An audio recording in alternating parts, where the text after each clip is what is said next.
The Lord's been doing this thing with me that he does from time to time where he'll talk with me about something, oftentimes bringing it up in my own personal experience.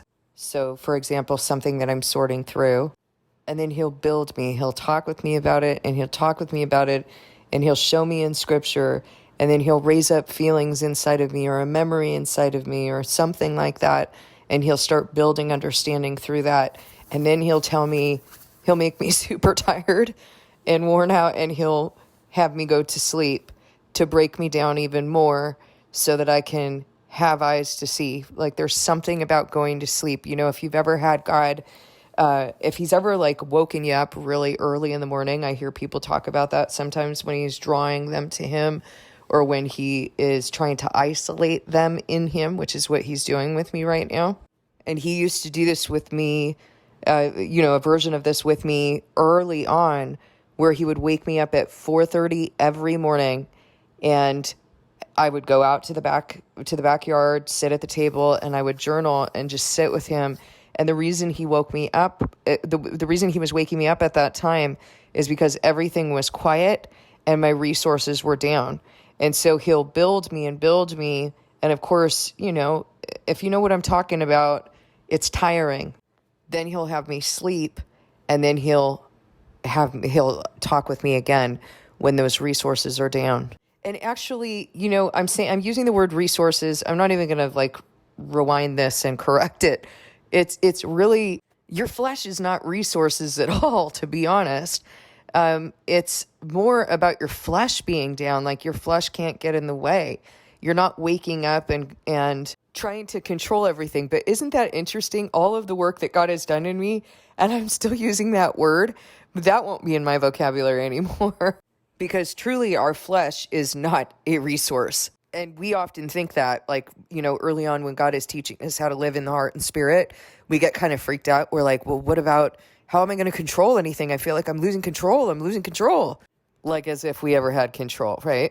But that's the way that most of us have been used to waking up in the morning, is we wake up and we go through the to-do list and we start trying to control before we even really wake up. And we think that we're actually doing something with all of that. And that was the mode that I lived in for many, many years, all of my life until that point. I had lived in that active, vigilant state of trying to control everything. And we're taught also that that's responsibility. I mean, look at the things that I accomplished. I was a single mother who went to school full-time, got a doctorate, and worked. Look at all the stuff I accomplished for the world. I would have done better to stay with my daughter, with the child that God gave me. And to be honest, I'd have a lot more to show for it if that is what I had done. Thank God he raised her. Thank God he made her who she is. But I really missed out in the name of some false responsibility to the world, a success to the world, a miserable failure to God. But see, he's had this in the plan all along for me to be speaking out against it. So he'll put me to sleep, so to speak, and this way he can sort of work this into me, work the teaching into me that he's already done, and then bring me into a position to hear even more. A little leaven, right? A little leaven rises the whole lump. That's been used regarding the kingdom of heaven. It's also been used regarding sin. We're not talking about that right now, but we're talking about understanding that he's kind of kneading that into me right now. So Sarah and Kathy had wanted a teaching on love, and I did a teaching on love, part 1, and I've been wondering if God's going to build the other one in me. And so today he's been talking with me about forgiveness, and he has reminded me of the scripture that says that love covers a multitude of sins. Now, what does that mean? Love covers a multitude of sins. But I thought Jesus covered all my sins. Well, yes, Jesus covered my sins, provided that I live out this covenant. And what is the greatest commandment that he gave us in this covenant? It is to love. Love the Lord first, and then love others as we love ourselves. And concurrently with this scripture that love covers a multitude of sins, he has also spoken with me about forgiveness and that I will be forgiven as I forgive others. And then he raised this memory inside of me that's actually a really painful memory, and I think it's just going to kind of be, because there was something that I did for someone I really love, and I didn't do it all correctly. I didn't do it the way that they wanted it, but I did it with all my heart, and I really thought I did a good job, but it wasn't what they wanted. And I worked for a really long time on this thing. And so when I learned that that wasn't the way that they wanted that thing, it's crushed me. And I think about it all the time because I can't go back and do it again. It's not a thing that you can do again. And we've had conversations, and this person really is appreciative of what I did, but it still doesn't change the fact that it didn't turn out the way that they wanted it. And it hurts me so much. And although I know that they appreciate it, I also know that at some point, they're going to realize that it wasn't so important. It's probably going to hurt them. And God started to kind of bring me through that, understanding. But I was very aware that inside of my heart that I didn't want for them to be punished. I didn't want for them to be tormented with this pain or something that they didn't, that they should have just kept quiet or something like that. That's not what I wanted. And what I became aware of is something that I prayed over and over for this person. Whenever there was something that hurt me, do what you know is good, Lord, but I'll bear it. I'll bear whatever I can bear. Do what you need to do, but I don't need the vindication. I'll bear it. And so I became aware of that love that needs to be in my heart, of trusting God to do what he knows is good, but not to necessarily be holding out for vindication. And I'll be very honest that I don't feel that way about everybody. Certainly it's easier to feel that way about someone who also loves you, who's not actively trying to take advantage of you. But the word also says, and I take the word very seriously, I take my covenant very seriously. The word says that we have to forgive people from our heart. It's not enough to just absolve them of some sort of repayment or restitution. We have to forgive them from our heart. And so he started to draw my attention to Christ and what he did, and to the Father and the heart of God to give his son for us when we don't deserve it, when we've spurned him and multiplied our words against him. And also the parable of the master who forgave the servant, and then that servant went out and the master forgave all of this incredible debt, spared him and his family, and he would not even forgive the debt of one person in his life. I take that very seriously. It is clear and plain as day in the word that we have to do that. And so he tied in through this experience and this memory and understanding of that connection between love and forgiveness, and being forgiven as I have forgiven, and love covering a multitude of sins. Do you see what happens when you actually apply what's in the word? Then you start to understand certain things that he has said, and he puts the picture together. But we have to really do that work, and I'm going to be very honest, doing this work even to understand it and to have him build it in my personal experience, which is very emotional. I mean, I can't even tell that story or pieces of the story in a vague way without becoming emotional about it. It's exhausting. It's a lot of emotional work, but we won't have understanding or wisdom unless we actually do that work. It's impossible. So in this video, we're going to be taking a look at 3 words that are in scripture that are used regarding forgiveness or for forgiveness or pardon: nasa, salak, and aphiame. So the first context we're going to discuss is nasa, and it means to lift, bear up, carry, and take. So this is something that we're taking on, and I've actually been telling you in the last week, God has been building this in me. I didn't know that he was doing that, but he's been telling me to that I have to bear the brunt of certain things.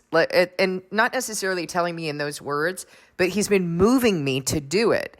So that when I'm presented in certain situations where a person is being dishonest or has been dishonest, he's moved me to mercy and to taking the brunt. Whatever he's going to do with that person at the end of the day is his business. But he's doing something with me right now. And that's the thing that I need to be focused on.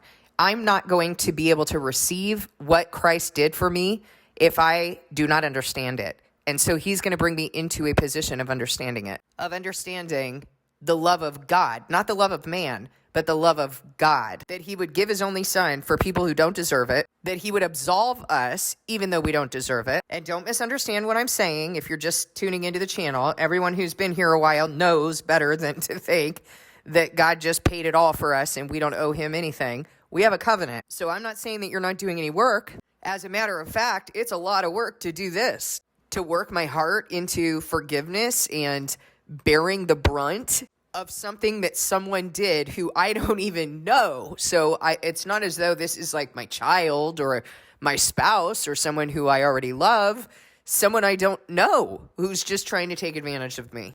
Is this biblical? Give to those who ask of you, pray for your enemies, bless those who curse you. Don't start thinking that I'm teaching you how to be a doormat. No, I'm teaching you based on the Bible. This is what Jesus said. And why is it? Is it for the purpose of being a doormat? No. That's not what God is teaching. God is teaching love. So you have to understand it from the perspective of what God is doing, not carnal interpretations, not what psychology would say about this. Psychology is nothing. God's authority is the only thing that matters. Now let's look at a few contexts here so that we understand how God used it in a sentence. That way we know for sure that that's what this meaning is, because this is a word that is used for forgiveness. And Cade said, unto the Lord, my punishment is greater than I can bear. Okay, so you're bearing something, you're shouldering something when you're forgiving. And the land was not able to bear them that they might dwell together, for their substance was so great, so that they could not dwell together. Another context is to lift up. And this is something that I want you to think about in the situation with the person I love, where I can more easily absolve and bear and lift up. What am I doing? In forgiving and saying to the Lord, please don't hold this against this person. I know that they're not meaning to harm me. Do what you know is good, however it is that you need to teach this person, but I will bear the rest of it. I'm lifting this person up, aren't I? I'm lifting them up as more important than myself. Consider others more important than you. I'm lifting them up. Their salvation is more important than anything that I need to prove, than any right that I have. I don't want anything to be a stain on their conscience. And this is how I am called to feel about my enemies, about those who have harmed me, those who have even meant me harm. That's how I'm called to feel about them. That's how you're called to feel about them, to lift them up, to bear, because Christ himself bore you. Can you do it? Can you do it with that one person who owes you a debt? Can you forgive it? Can you lift them up as more important than that resentment that you have? Understanding that your master has forgiven a far greater debt, because that's love. And I know what it is to love this person, but it's hard to love people who have intended harm to you. And I was struck by the example of Joseph. I was reading the example of Joseph earlier today, and the way that he responded to his brothers. Do you remember what Joseph went through? He was sold into slavery. Then he was accused by the wife of a person who took him in. I mean, this poor guy just kept getting beat down, and he didn't even deserve it. He said to his brothers, don't be afraid. Am I in the place of God? You hear the attitude? Like, are we in the place of God? Are we in the place of God that we could judge someone for something so much smaller than what we have done in the sight of God? Don't be afraid. Am I in the place of God? You intended to harm me, but God intended it for good to accomplish what is now being done, the saving of many lives. What's the perspective there? I'm not God, neither are you. You're not even in control of what you thought you were doing to me. God has had a plan all along. That's the thing I'm submitted to. That's where my focus is, because I can't do anything to get my own vindication. I'm not in charge of judgment. I'm not even in charge of the plan. God's in charge of the plan. Then look what he says. So then don't be afraid. I will provide for you and your children. And he reassured them and spoke kindly to them. Who is that, guys? Whose heart is that? Because that's not the heart of a human being. That's the heart of God. How is a person sold into slavery, goes through all of that stuff, and then turns to his enemies and says, don't be afraid. You intended to harm me, but God intended it for good, and I'm going to take care of you now. Wow. How long before did this happen? How long before Jesus brought that command to love was this heart instilled in Joseph? And you see that, like, when his brothers were there, that he turned away and cried. It's like he bore it. He bore it himself. He didn't even bleed all over them. Do you know what I went through? Let me tell you what you put me through. He bore it himself. We don't need to belabor what we've been through. We deal with it with God. And if God moves us to say something to people, to have certain conversations, then we go and have those conversations responsibly and accountably. This is love. This is forgiveness, to bear. What did Jesus say? No greater love has anyone but to lay down their life for their friends. Think about everything that you're laying down in order to do this, in order to lift up another person. Count others more important than yourself. Count their salvation more important than your resentment, more important than your vindication or your rights. The other context is spare within this word. And the Lord said, if I find in Sodom 50 righteous within the city, then I will spare all the place for their sakes. The other context is accepted. And he said unto him, see, I've accepted thee concerning this thing also, that I will not overthrow this city for the which thou hast spoken. Okay, so we understand those contexts. Let's move to the word salach, and it's spelled S-A-L-A-H. And it's the outline of biblical usage is to forgive or pardon. And he said, if now I have found grace in thy sight, O Lord, let my Lord, I pray thee, go among us. For it is a stiff-necked people, and pardon our iniquity and our sin, and take us for thine inheritance. Anybody hear the beginning of the sentence? And he said, if then, covenant, if now I have found grace in thy sight, O Lord, let my Lord, I pray thee, go among us, for it is a stiff-necked people, and pardon our iniquity and our sin, and take us for thine inheritance. If I have found grace in thy sight, O Lord. Many will say to me, Lord, Lord, didn't we prophesy in your name? Didn't we eat with you in your name? Didn't we drive out demons in your name? And Jesus will say to them, what? Depart from me, evildoers, I never knew you. They have not found grace in his sight. And yet Jesus came and died for everyone, didn't he? He bore all of the sins of humanity, but only a few will receive that. Only a few will receive that pardon. Jeremiah 50:20. In those days and in that time, saith the Lord, the iniquity of Israel shall be sought for, and there shall be none. And the sins of Judah, and they shall not be found. For I will pardon them whom I reserve. Whom I reserve. Not all. Those whom he has reserved. And if there's one thing that we can learn from the parable of the man who was pardoned, but refused to forgive the debt of his debtor, it is that we will not be forgiven if we do not forgive truly from our hearts. If we do not pardon truly from our hearts. If we do not lift up and bear those who have sinned against us. Do you remember that language that Moses used? Did I bear these children?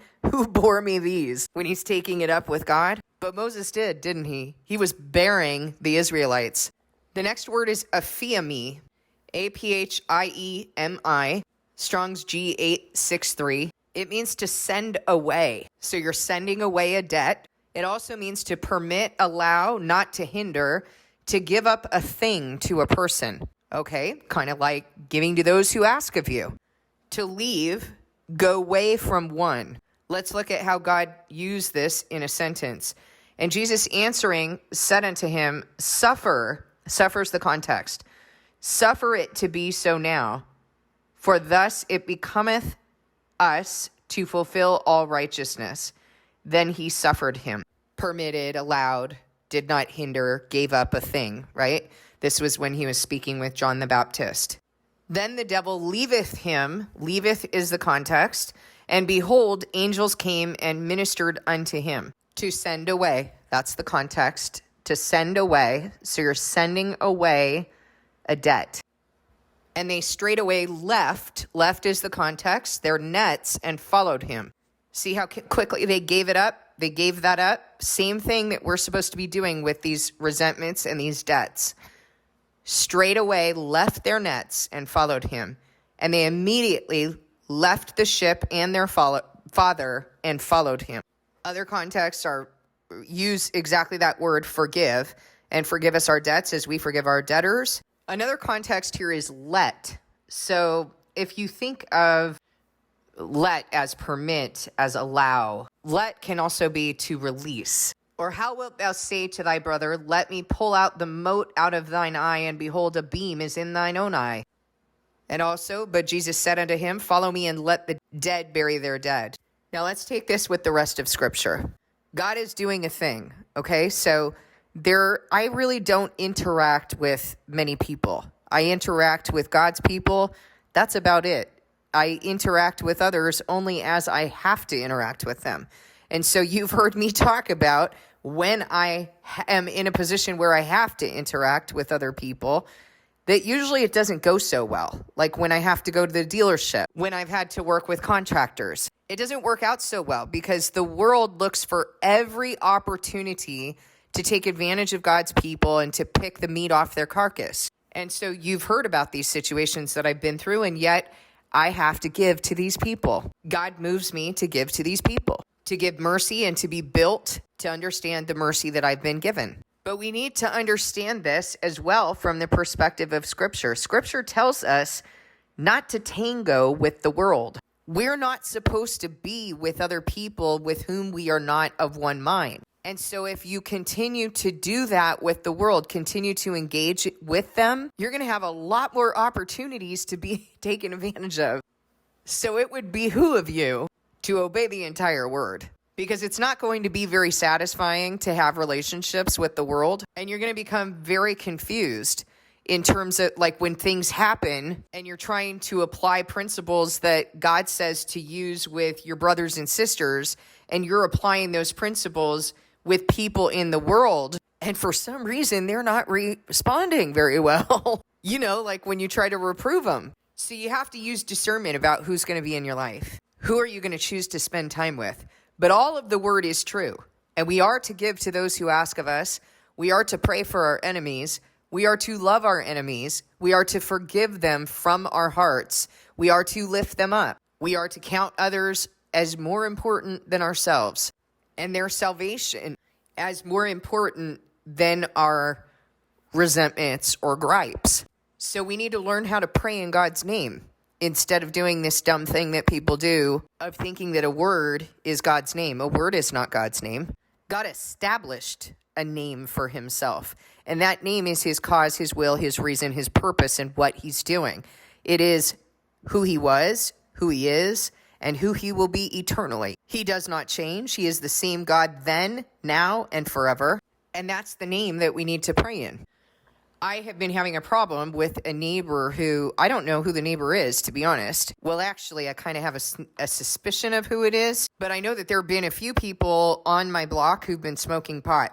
And in my backyard, the smoke gets trapped, and so I've been having to smell this and breathe it in. And I already have a cough, and I don't really want, it's just disgusting, quite frankly. It's a disgusting smell. And I've been taking it up with God, and I have been asking him for justice, but I've also been praying in his name. I've been asking him to bring that person into a place where it'll be disgusting to them, to take the taste of sin off their tongue, give them an opportunity to be saved.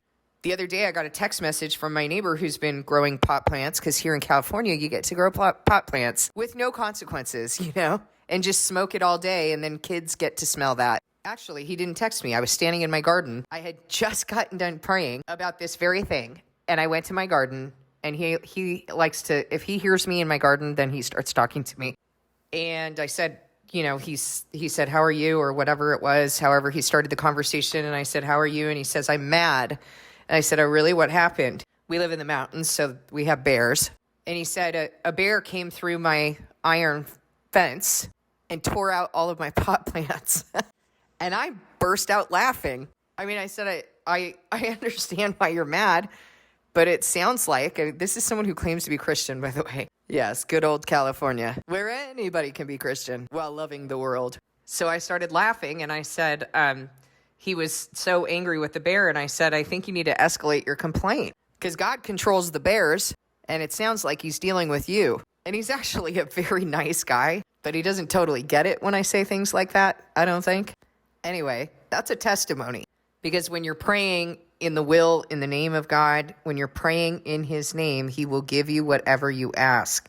If you are lifting someone up, bearing the brunt, while lifting that other person up and obeying the things that God has told you to do, and then you pray for that person, you pray for their salvation, that God will do what he needs to do in order to bring them into position. He's already promised you he will give it to you. And I felt really encouraged by that, because the bear did no other damage but to go in and, he had a mission to destroy those pot plants.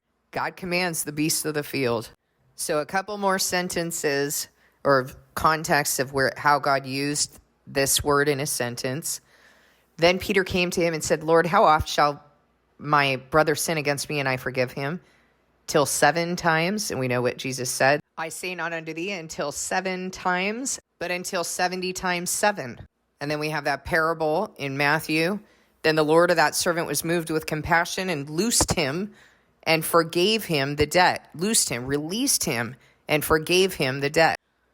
I hope that this has been a blessing to you to study love from this perspective, to understand that love covers a multitude of sins, and that we will be forgiven as we forgive others. These go hand in hand. Forgiveness and love go hand in hand. And we are told that we must forgive truly in our hearts. And the reality is, if we love God with all our heart, mind, and soul, then we're going to work our hearts into this. We're going to do this, and he's going to help us. Please discern this message with God.